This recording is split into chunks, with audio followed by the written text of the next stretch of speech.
School শিক্ষার্থীদের Covid টিকাদান শুরু আজ। পরীক্ষামূলকভাবে দেয়া হবে মানিকগঞ্জে 12 থেকে 17 বছর বয়সীদের। 14 দিন পর্যবেক্ষণের পর রাজধানীতে কর্মসূচি। পোশাক কারখানায় ঝুঁকি মোকাবিলায় প্রাথমিক ধাক্কা সামাল দিতে প্রশিক্ষণ দেয়া হচ্ছে শ্রমিকদের। নিরাপদ কর্মপরিবেশের পাশাপাশি উৎপাদন বাড়ার আশা। নিলামে উঠছে বিএমডব্লিউ, মার্সিডিজ বেঞ্চ সহ বিভিন্ন ব্র্যান্ডের 110টি গাড়ি। চট্টগ্রাম বন্দরে খালাস জটিলতায় পড়েছিল বছরের পর বছর।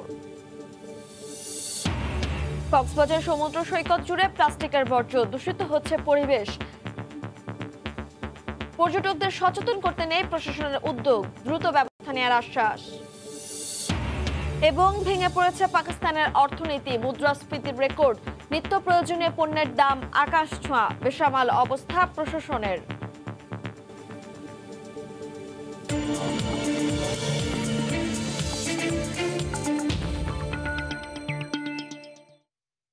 দেখছিলেন শিরোনাম। আমন্ত্রণ জানাচ্ছে দেশ ও দেশের বাইরের অর্থ বাণিজ্যের নানা খবর নিয়ে আমাদের নিয়মিত আয়োজন এই সময় বাণিজ্যে। আপনাদের সঙ্গে আছি আমি তানজিলা খানবি।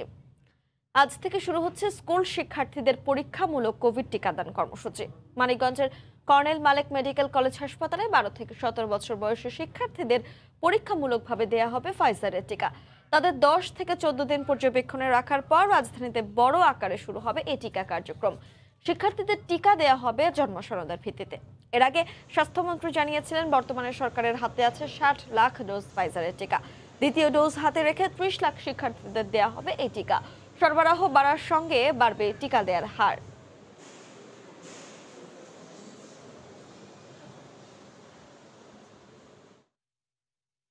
এই মুহূর্তে মানিকগঞ্জের কর্নেল মালেক মেডিকেল কলেজ হাসপাতালে আছেন রিপোর্টার রাশেদ বাপ্পি। সরাসরি যাচ্ছি তার কাছে। বাপ্পি, মিম, দীর্ঘ প্রতীক্ষার পর দেশের ক্ষুদে নাগরিকরা করোনার ভ্যাকসিন পেতে যাচ্ছে। আপনি জানেন যে আজ ফাইজার বায়োএনটেকের যে টিকা রয়েছে, করোনা টিকা, সেই টিকা শিশুদেরকে পরীক্ষামূলকভাবে দেওয়া হবে এবং এই পরীক্ষামূলক টিকাদানের যে কার্যক্রম, সেই কার্যক্রমের সকল প্রস্তুতি এখন শেষ পর্যায়ে। আপনি দেখতে পাচ্ছেন যে এখানে অভিভাবকরা অপেক্ষা করছেন শিশুদেরকে নিয়ে, পাশাপাশি অপেক্ষা করছে কম বয়সী শিশুরা। আমরা যেমনটা জানি যে আজ 12 থেকে 17 বছর বয়সী শিশুদেরকে পরীক্ষামূলকভাবে করোনা টিকা প্রয়োগের যে কার্যক্রম, সেই কার্যক্রমের আওতায় আনা হবে এবং এই উপলক্ষে শিশুরা এখানে দীর্ঘ সময় ধরে অপেক্ষা করছেন। এবং আমরা জানিয়ে রাখি যে আজ দুপুর 12টার দিকে স্বাস্থ্যমন্ত্রী জাহিদ মালেক এই কার্যক্রমের উদ্বোধন করার কথা রয়েছে মানিকগঞ্জ থেকে। এবং ঠিক এই মুহূর্তে আমরা রয়েছি মানিকগঞ্জের একটি কর্নেল মালেক মেডিকেল কলেজে আমরা রয়েছি এবং এখানে দেখতে পেয়েছি যে শিশুদের টিকার যে নিবন্ধন, তাদের যে জন্ম নিবন্ধন দিয়ে টিকা নিবন্ধনের কার্যক্রম, সেটি যেমনটা করা হচ্ছে, সে পাশাপাশি টিকা দেওয়ার জন্য যে বুথ, সেটি প্রস্তুত করা হয়েছে এবং টিকা দেওয়ার পরে শিশুরা যেখানে বিশ্রাম নেবেন সেটিও কিন্তু মোটামুটি প্রস্তুত রয়েছে। আমি একটু কয়েকজন শিশুদের সঙ্গে একটু কথা বলতে চাই। আমরা তো ছোট বয়সে একটা সময় টিকা নিয়েছো এবং ঠিক এ পর্যায়ে এসে আবার টিকা নিচ্ছ। আজকে টিকা নিতে এসে কেমন লাগছে? অবশ্যই ভালো লাগছে, অনেকদিন পর টিকা নিচ্ছি, আবার সবাই টিকা নিয়েছে, আমরাও নিতেছি। এখন এক্সাইটিং অনেক বলে গেলে। আচ্ছা, ঠিক আছে। এবং স্কুল তো খুললো এবং টিকা নেওয়ার পরে আরেকটু নিজেকে সুরক্ষিত মনে হবে কিনা? অবশ্যই সুরক্ষিত মনে হবে। আর টিকা নেওয়ার পরে টিকা নেওয়ার পরে তো অ্যান্টিবডি সাধারণত বাড়ে, সেহেতু আমি আরও নিজে আরও ফুলফিল শিওর হলাম যে আমি এখন করোনা থেকে আক্রান্ত হব না, হইলেও আমার মৃত্যুর সম্ভাবনাটা কম। পাশাপাশি তো স্বাস্থ্যবিধি মেনে চলতে হবে, তাই তো?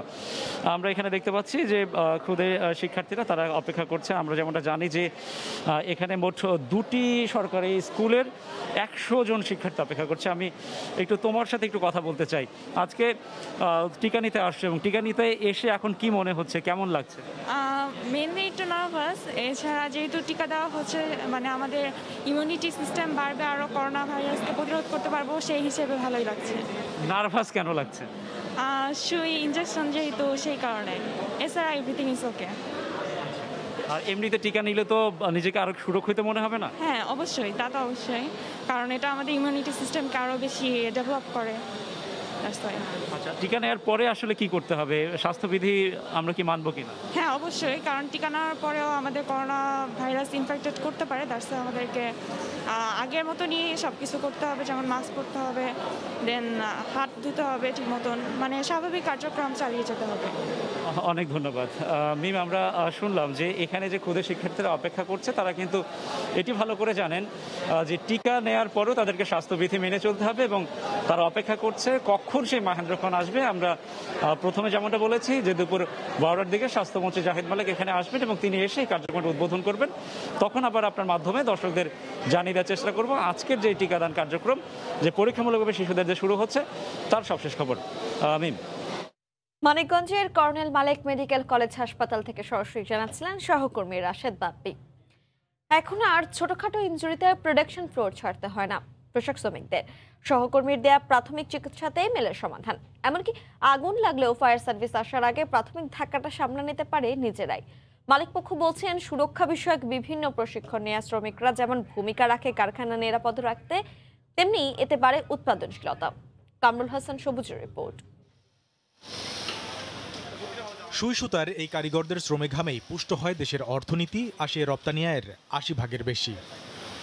খেয়াল করলে দেখা যাবে এই কারখানার শ্রমিকদের কয়েকজনের অ্যাপ্রনে রয়েছে ভিন্নতা, যারা নিয়মিত কাজের পাশাপাশি দরকারে দিয়ে থাকেন প্রাথমিক স্বাস্থ্যসেবা। আবার কেউ দায়িত্ব নিয়ে এগিয়ে আসেন অগ্নিকাণ্ড সহ দুর্ঘটনা মোকাবিলায়। কেউ আহত হয় বা নিডেল ঢুকে গেল বা বৈদ্যুতিক কোনো শক লাগলো, মানে তাৎক্ষণিক ব্যবস্থা আমার কাছে আসলে আমি ব্যবস্থা নিই। শ্রমিক এবং মালিক পক্ষ মাঝখানে আমরা একটা মেরুদণ্ড হিসেবে কাজ করি। যদি বেশি কোনো সমস্যা হয় তাহলে মেডিকেল রুম আছে, ওখানে নিয়ে যাই। অতিরিক্ত আগুন লাগে তখন আমরা ফায়ার সার্ভিসে ফোন দেব। কর্মপরিবেশ নিরাপদ রাখতে রপ্তানিমুখী কারখানাগুলোতে উচ্চ ক্ষমতার প্রযুক্তি নিয়ে একদল কর্মীও থাকেন তৎপর। বাড়তি যোগ্যতা সম্পন্ন সহকর্মী থাকায় কর্মক্ষেত্রে বেশি নিরাপদ বোধ করেন শ্রমিকরা, যার ইতিবাচক প্রভাব পড়ে উৎপাদন প্রক্রিয়ায়। সব ধরনের খেয়াল সুযোগ সুবিধা রাখে। বেশি সমস্যা হলে ছুটি দেয়। ফ্লোরের মধ্যে যদি আমাদের ট্রিটমেন্টটা হয় তাহলে আমাদের জন্য সেফ, আমাদের জন্য ভালো, আমার কোম্পানির জন্য ভালো। মালিকরা বলছেন বিভিন্ন বিষয়ে দেয়া প্রশিক্ষণ শ্রমিকদের ব্যক্তি জীবনকে সমৃদ্ধ করার পাশাপাশি কারখানার নিরাপত্তা নিশ্চিতে রাখে বড় ভূমিকা। আমাদের প্রত্যেকটা জায়গায় টিম থাকে, একটা ফার্স্ট এড টিম বলেন, ফায়ার ফাইটিং টিমে একটা টিম থাকে, ডক্টর নার্স আমাদের সব ফ্যাক্টরি আছে, এটা পার্ট অফ কমপ্লায়েন্স। সহকর্মী যদি জন কাজটা করে এটা দরদ দিয়ে কাজটা করে। তবে শ্রমিকদের স্বাস্থ্য সুরক্ষার বিষয়ে আরও বেশি উদ্যোগ নেওয়ার পরামর্শ সংশ্লিষ্টদের। চতুর্থ শিল্প বিপ্লবে প্রতিযোগিতায় টিকে থাকতে উৎপাদনশীলতা বৃদ্ধির কোনো বিকল্প নেই। এজন্য দরকার শ্রমিকদের শারীরিক সুস্থতা ও মানসিক প্রশান্তি। তাই স্বস্তিদায়ক এক কর্মপরিবেশ নিশ্চিতে নিরবচ্ছিন্নভাবে কাজ করে চলেছেন শিল্পোদ্যোক্তারা। তবে বিশ্ববাজারে মেড ইন বাংলাদেশের অবস্থানকে আরও শক্তপোক্ত করতে কারখানা পর্যায়ে স্বাস্থ্যসেবার আওতা বাড়ানোর তাগিদ সংশ্লিষ্টদের। কামরুল হাসান সবুজ, সময় সংবাদ, নারায়ণগঞ্জ। চট্টগ্রাম বন্দরে বছরের পর বছর পড়ে থাকা BMW, মার্সিডিজ বেঞ্জ, ফোর্ডের মতো বিশ্বখ্যাত প্রতিষ্ঠানের 110টি দামি গাড়ি অবশেষে নিলামে উঠছে। আগামী 4 নভেম্বরে এসব গাড়ি নিলামে বিক্রি হবে। এরই মধ্যে সব প্রক্রিয়া সম্পন্ন করেছে কাস্টমস কর্তৃপক্ষ। পর্যটন সুবিধায় বিদেশ থেকে আনা এসব গাড়ি এতদিন বন্দরের শেডেই পড়েছিল খালাসের জটিলতার কারণে। বিস্তারিত জানাচ্ছেন কমল দে। সবশেষ তথ্য অনুযায়ী চট্টগ্রাম বন্দরে নানা জটিলতায় খালাস না হওয়া 360টি গাড়ি বিভিন্ন শেডে পড়ে আছে। এর মধ্যে পর্যটন সুবিধায় এনে খালাস নিতে পারেনি এ ধরনের গাড়ি রয়েছে 110টি। বছরের পর বছর বন্দরের শেডে পড়ে থাকা দামি এসব গাড়ি নিলামে বিক্রি করবে এখন কাস্টমস কর্তৃপক্ষ। আগামী 4 নভেম্বর হবে গাড়ি বিক্রির সবচেয়ে বড় নিলাম। মার্সিডিজ বেঞ্জ, BMW এবং এই গাড়িগুলোর বিডার পরিদর্শন করতে পারবে 27 তারিখ থেকে 2 তারিখ পর্যন্ত এবং 3 তারিখে এবং 4 তারিখে তারা টেন্ডারপত্র ড্রপিং করতে পারবে। একেবারে নতুন এসব গাড়ির বাজার মূল্য 1 কোটি থেকে 3 কোটি টাকা। তবে পুরাতন হয় অনেকটা কম দামে কেনা যাবে এসব গাড়ি। আমরা এগুলো অকশনের ফলে চট্টগ্রাম বন্দর কর্তৃপক্ষের একদিকে স্পেস খালি হবে, অন্যদিকে যে সেল প্রসিড বাবদ যে 20% চট্টগ্রাম বন্দরকে দেওয়ার একটা বিধান আছে সেটাও চট্টগ্রাম বন্দর কর্তৃপক্ষ পাবে। বারবার ব্যর্থ হবার পর এবার জটিলতা এড়াতে গাড়ির মালিক, বন্দর ও কাস্টমসের সমন্বয়ের মাধ্যমে গাড়িগুলো নিলামে তোলার কথা বলছেন ব্যবসায়ীরা। দীর্ঘদিন বন্দরে পড়ে থাকার ফলে এগুলা অনেক ক্ষতিগ্রস্ত বা অনেক ধরনের পার্টস নষ্ট বিনষ্ট হয়ে গেছে, অনেক কিছু আদৌ যোগ্য কিনা ইউজ করার মতো কেউ এ সিকিউরিটি দিতে পারতেছে না, যার কারণেই বারবার নিলাম হওয়ার সত্ত্বেও কেউ কিনে নিতে পারতেছে না। সবচাইতে বেস্ট উদ্যোগ হবে ইম্পোর্টারদের সাথে, কাস্টমসের সাথে, পুডের সাথে ত্রিপক্ষীয় বৈঠক করে কোনো একটা সমাধানে চলে যাওয়া। সব জটিলতা এড়িয়ে গাড়িগুলোর নিলামে বিক্রির ব্যাপারে আশাবাদী কাস্টমস কর্তৃপক্ষ। জাতীয় রাজস্ব বোর্ডের নির্দেশনার উপর ভিত্তি করে আমরা গাড়িগুলো সরেজমিনে দেখেছি এবং তারপরে ইনভেন্টরি করেছি, এবং সে কারণে আমরা এবার আশাবাদী যে এগুলো আসলে নিলামে আমরা বিক্রয় করতে পারবো। আগে বিদেশি পর্যটকরা তাদের ব্যবহৃত গাড়ি বিনা শুল্কে বাংলাদেশে এনে 90 দিন পর্যন্ত ব্যবহার করে পুনরায় গাড়ি ফেরত নিয়ে যাওয়ার বিধান ছিল, কিন্তু এই শুল্ক হারের সুযোগ নিয়ে এসব কার্নেট গাড়ি দেশের বাজারে বিক্রি করে দিত। তাই অবৈধ এই ব্যবসা ঠেকাতে বেশ কিছু বিধিনিষেধ আরোপ করে বাংলাদেশ সরকার। কমল দে, সময় সংবাদ, চট্টগ্রাম। কক্সবাজার সমুদ্র সৈকতে বেড়েই চলেছে প্লাস্টিকের ব্যবহার। প্রতিদিনই বালিয়াড়িতে মিলছে ভ্রমণে আসা পর্যটকদের ফেলে দেয়া অসংখ্য প্লাস্টিকের পানির বোতল, ওয়ান টাইম চায়ের কাপ, মাস্ক ও পলিথিন। ফলে বর্জ্য দূষিত হচ্ছে পরিবেশ। পরিবেশবাদীদের দাবি, সৈকতের সৌন্দর্যহানির পাশাপাশি প্লাস্টিকের ব্যবহার বন্ধে সচেতনতা তৈরিতে প্রশাসন উদাসীন। অবশ্য গতানুগতিকভাবে সৈকতে প্লাস্টিকের ব্যবহার কমিয়ে আনার আশ্বাস দিয়ে যাচ্ছে প্রশাসন। আরও জানাচ্ছেন সুজাউদ্দিন রুবেল। বিশ্বের দীর্ঘতম সমুদ্র সৈকত কক্সবাজার। এই সৈকতের সৌন্দর্যের টানে প্রতিদিনই ছুটে আসে হাজার হাজার ভ্রমণ পিপাসু। তারাই ফেলছেন অসংখ্য প্লাস্টিক পানির বোতল, ওয়ান টাইম চায়ের কাপ, ব্যবহার করা মাস্ক, চিপস ও বিস্কুটের প্যাকেট সৈকতে। প্লাস্টিকের বর্জ্যে ভরে গেছে বালিয়াড়ি। আলমগীর একজন লাইফগার্ড কর্মী, কিন্তু বিবেকের তাড়নায় প্রতিদিনই সকালে পর্যটকের ফেলা প্লাস্টিকের বর্জ্য পরিষ্কার করেন তিনি। প্লাস্টিক বর্জ্যগুলো এখানে ফেলে এগুলো প্রত্যেকদিন সকালবেলা এসে আমরা কমপক্ষে কয়েক হাজার মাস্ক এবং ওয়ান টাইম কাপগুলো আমরা ডাস্টবিনে ফেলি। শুধু আলমগীর নন, সৈকতে প্রতিদিনই বর্জ্য পরিষ্কার করেন 20 জনের অধিক পরিচ্ছন্ন কর্মী। তারাও বলছেন সৈকতে প্লাস্টিকের ব্যবহার অস্বাভাবিকভাবে বেড়েছে। মানুষের উদাসীনতা, অবহেলায় অতিরিক্ত এলোমেলোভাবে ছড়িয়ে পড়ে। আর ওয়ান টাইম গ্লাস মনে করেন প্রায় 5000-এর ঊর্ধ্বে প্রতিদিন আমরা উত্তোলন করে থাকি। আছে ময়লা খুঁজে বাজার কমাই থেকে তারা ময়লাগুলো সমুদ্রের পাড় থেকে নিয়ে এখানে পাড়ের মধ্যে রাখি দিই। সৈকতের সৌন্দর্যহানির পাশাপাশি প্লাস্টিকের ব্যবহার বন্ধে প্রশাসনের উদাসীনতাকেই দায়ী করছেন পরিবেশবাদী সংগঠন। সমুদ্র সৈকতে উন্মুক্তভাবে প্রতিদিন হাজার হাজার প্লাস্টিক বর্জ্য ফেলা হচ্ছে। এখানে অবশ্যই প্রশাসনের উদাসীনতা রয়েছে। প্রশাসন যেখানে কঠোর না হয় তাহলে এই সমুদ্র সৈকত সৌন্দর্য রক্ষা হবে না, পরিবেশও রক্ষা করা হবে না। পর্যটন সেলের দায়িত্বরত কর্মকর্তা জানালেন, সৈকতে প্লাস্টিকের ব্যবহার কমিয়ে আনতে ব্যবস্থা নেওয়া হবে। জায়গায় জায়গায় জড়ি দিয়েছি, আর আমরা সকল দোকানকে বলছি কোনো পলিথিন বা প্লাস্টিক ব্যবহার না করার জন্য। অনেকে লুকিয়ে লুকিয়ে ব্যবহার করে, আমরা এটা মনিটরিং করতেছি। আশা করি সামনে থেকে আর এগুলো থাকবে না। প্রতিদিনই সৈকতের বালিয়াড়ি থেকে পরিষ্কার করা হয় 60 কেজি খালি পানির বোতল, 5000-এর বেশি ওয়ান টাইম চায়ের কাপ ও মাস্ক এবং 1 ট্রাকের বেশি চিপস, বিস্কুটের প্যাকেট, ডাবের খোসা ও পলিথিন। সুজাউদ্দিন রুবেল, সময় সংবাদ, কক্সবাজার। শারদীয় দুর্গোৎসবীদের মহানবমীতে চলছে নানা ধর্মীয় আচার অনুষ্ঠান। এই মুহূর্তে রাজধানীর বাসাবোতে বড়দেশ্বরী কালী মন্দিরে আছেন সহকর্মী আফরোজা মটুসি। সরাসরি যাচ্ছি তার কাছে। মটুসি, মহানবমীর যে মহাযজ্ঞ, যে মহাপূজা, সেটি এই মুহূর্তে চলছে। আমি এখন বড়দেশ্বরী কালীমাতা মন্দিরে আছি। এখানে সকাল থেকেই ভক্তরা ভিড় করেছেন এবং ভক্তরা এখানে আছেন, দেবী দুর্গার দর্শনে এসেছেন এবং দেবী দুর্গার যে পূজা হচ্ছে সেই পূজায় অংশ নিতে তারা এসেছেন। এই মুহূর্তে পুরোহিত পূজা করছেন এবং মন্দিরের সব সনাতন ধর্মাবলম্বীরা অংশ নিয়েছেন এবং তারা দেবীর যে পূজা সেটি করছেন এবং পুরোহিত এই মুহূর্তে কল্পারম্ভ বিহিত পূজা করছেন। বলা হয়ে থাকে মহানবমীর দিন দেবী দুর্গা মহালক্ষ্মী রূপে থাকেন এবং তাকে মহালক্ষ্মী রূপে এই দিন পূজা করা হয় এবং তিনি মহানবমী যেহেতু পূজার যে আনুষ্ঠানিকতা সেটি শেষ দিন এবং দশমীতে শুধুমাত্র বাকি থাকে দেবীর বিসর্জন এবং আগামীকাল যেহেতু বিসর্জন এবং দেবী দুর্গা ফিরে যাবেন কৈলাসে তার শ্বশুরবাড়ি, তো সেজন্য ভক্তরা ভিড় করছেন মন্দিরে মন্দিরে দেবীর দর্শনে এবং দেবীর পূজায় অংশ নিতে এবং ভক্তদের মনের যত ইচ্ছা আছে, যে জিনিসটি যে অপূর্ণ প্রাপ্তি, সেই জিনিসগুলো তারা দেবীর কাছে চাইছেন, তারা দেবীর কাছে প্রার্থনা করছেন যাতে মহামারী অতিমারী কেটে যায় এবং তারা শান্তিতে পৃথিবীতে বাস করতে পারেন। তারা দেবীর কাছে প্রার্থনা করছেন যে গত বছর এবছর তারা অষ্টমীর যে কুমারী পূজা সেটি করতে পারেননি, পূজার যে মূল আনুষ্ঠানিকতা সেটি তারা ঠিক মতো করতে পারেনি। সেই জন্য তারা প্রার্থনা করছে যাতে আগামী বছর দেবী যেহেতু এবার ঘটকে এসেছেন এবং ফিরে যাচ্ছেন দোলায়, বলা হয়ে থাকে দোলায় যখন দেবী ফিরে যান তখন পৃথিবী থেকে যত রোগ শোক বালা মুসিবত সবকিছু সাথে করে নিয়ে যান। তো এবার তারা দেবীর কাছে প্রার্থনা করছেন যাতে দেবী যাওয়ার সময় পৃথিবী থেকে করোনা অতিমারি সাথে করে নিয়ে যান এবং আগামী বছর তারা সঠিকভাবে পূজার সকল বিধি মেনে সবাই একসাথে যেমনটি তারা আগে করত ঠিক সেইভাবে তারা পূজা পালন করতে পারেন এবং কুমারী পূজাটিও তারা পালন করার ইচ্ছা পোষণ করছেন। এবং তারা বলছেন যে প্রতি বছর যে নবমীর দিন সন্ধ্যায় তাদের নাচের প্রোগ্রাম হয়ে থাকে, তারা সাংস্কৃতিক অনুষ্ঠান করে থাকেন। তো করোনা মহামারী বিবেচনায় তো এবছর সেই সব প্রোগ্রাম হচ্ছে না। তো তাদের এই বিষয়গুলি নিয়েও তারা কষ্ট পাচ্ছেন যে যেভাবে তারা মায়ের অঞ্জলি দেন, যেভাবে তারা দেবীর অঞ্জলি দেন, যেভাবে তারা আনুষ্ঠানিকতা পালন করেন সেটি তারা করতে পারছেন না। এজন্য তারা কিছুটা মন খারাপ করলেও তারা দেবী দুর্গার কাছে প্রার্থনা করছেন যাতে তারা আগামী বছর সব কিছু পালন করতে পারেন।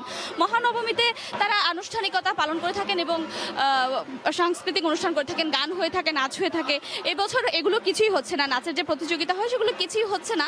তো সন্ধ্যার পরে হয়তো বা সবাই দেবী দুর্গার দর্শনে বের হবেন। বলা হয়ে থাকে দেবী দুর্গার তারা যত বেশি ঠাকুর দর্শন করবেন তাদের তত পুণ্য হবে। তো তারা চাইছেন যে দেবী দুর্গা যখন কৈলাসে ফিরবেন তখন যাতে সাথে করে সব বালা মুসিবত রোগ শোক সব কিছু নিয়ে যান। এবং এই মুহূর্তে কালীমাতা মন্দিরে চলছে মহানবমীর যে মহাযজ্ঞ সেটি। তো এই ছিল বরদেশ্বরী কালীমাতা মন্দির থেকে আমার কাছে সব শেষ। মিম দেখছেন এসময় বাণিজ্য। ইলিশ ধরায় 22 দিনের নিষেধাজ্ঞা সফল করতে নদীতে অভিযান চালাচ্ছে আইন শৃঙ্খলা বাহিনী। সে খবর জানাতে চাঁদপুরের 3 নদীর মোহনা থেকে সরাসরি যুক্ত হচ্ছেন সহকর্মী ফারুক আহমদ। ফারুক, প্রজনন মৌসুমের যে মা ইলিশ সংরক্ষণের যে বিশেষ কর্মসূচি চলছে, অর্থাৎ 22 দিন ধরে নদীতে সব ধরনের মাছ ধরা নিষিদ্ধ, সেই অভিযানের অংশ হিসেবে আমি এই মুহূর্তে আছি চাঁদপুরের বড় স্টেশন 3 নদীর মোহনায়, যেখানে নৌ পুলিশের চাঁদপুর অঞ্চলের একটি বড় দল অবস্থান করছে। তো আমি চাঁদপুর অঞ্চলে নৌ পুলিশের যিনি প্রধান মোহাম্মদ কামরুজ্জামান পুলিশ সুপার, তার সাথে আমি কথা বলেছিলাম। তিনি আমাকে জানিয়েছেন যে গত 24 ঘন্টা ধরে তারা একটানা বিরামহীনভাবে কাজ করছে। অর্থাৎ চাঁদপুর নৌ পুলিশ অঞ্চলের অধীনে কুমিল্লা, চাঁদপুর, শরীয়তপুর, লক্ষ্মীপুরে 4টি জেলা রয়েছে এবং এই 4 জেলার মধ্যে চাঁদপুরের যে বিশাল অভয়াশ্রমটি অর্থাৎ পদ্মা মেঘনার 100 কিলোমিটার এই যে প্রজনন ক্ষেত্রটি মা ইলিশ এখন ডিম ছাড়বে, সেই প্রজনন ক্ষেত্রে আসলে মা ইলিশকে যেন একটি পরিবেশ তৈরি করে দিতে পারে সেজন্য নৌ পুলিশ, কোস্টগার্ড, জেলা প্রশাসন, মৎস্য বিভাগ নিরলসভাবে কাজ করছে। তো আমি চাঁদপুরে নৌ পুলিশের যিনি প্রধান মিটার কারেন্ট জাল আমরা জব্দ করেছি, সেই সাথে 284 কেজি ইলিশ মাছ এবং 12টি জেলে নৌকা আমরা জব্দ করেছি এবং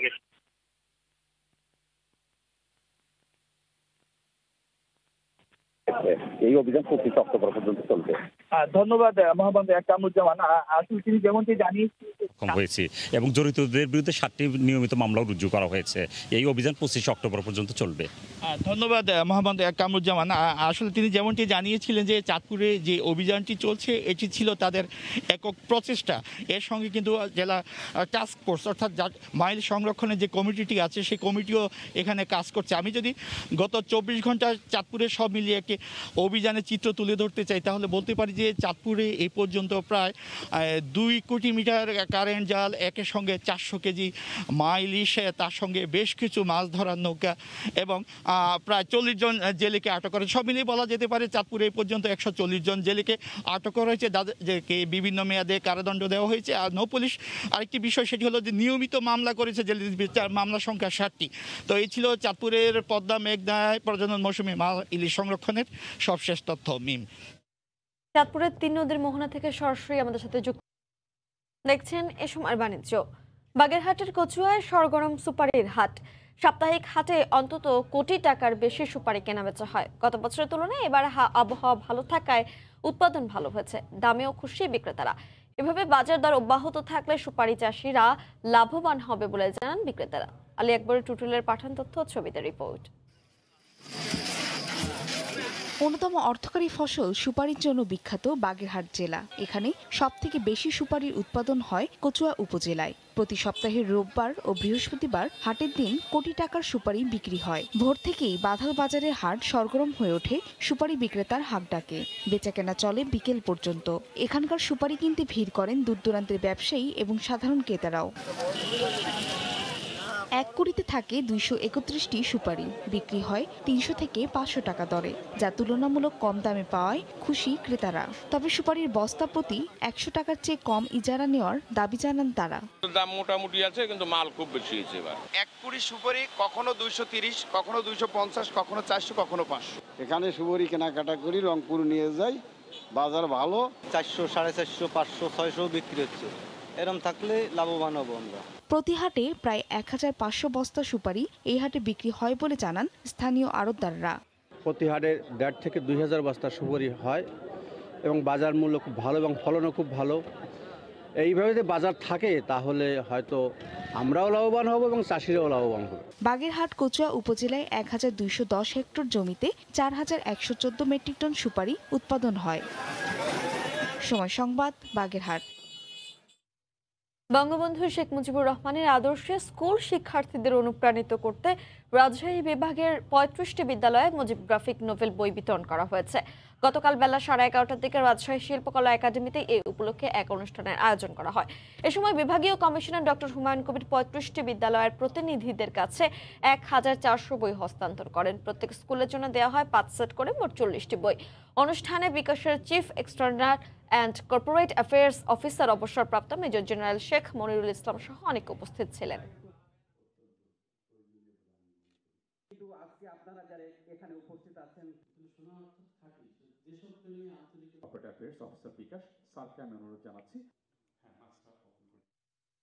পাবনায় বিপুল উৎসাহ উদ্দীপনার মধ্য দিয়ে পালিত হচ্ছে সনাতন ধর্মাবলম্বীদের বৃহৎ উৎসব দুর্গাপূজা। বুধবার সন্ধ্যায় মহাষ্টমীর দিন স্কয়ার গ্রুপের পরিচালক ও অ্যাটেকো সভাপতি অঞ্জন চৌধুরী পেন্টু পাবনার বিভিন্ন পূজা মন্দির পরিদর্শন করেন।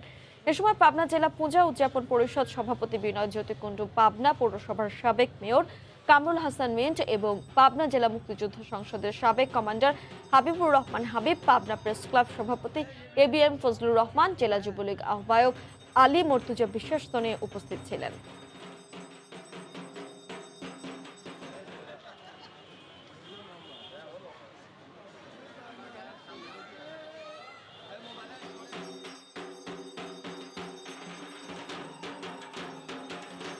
দেখছেন এই সময়ের বাণিজ্যের সঙ্গেই থাকুন।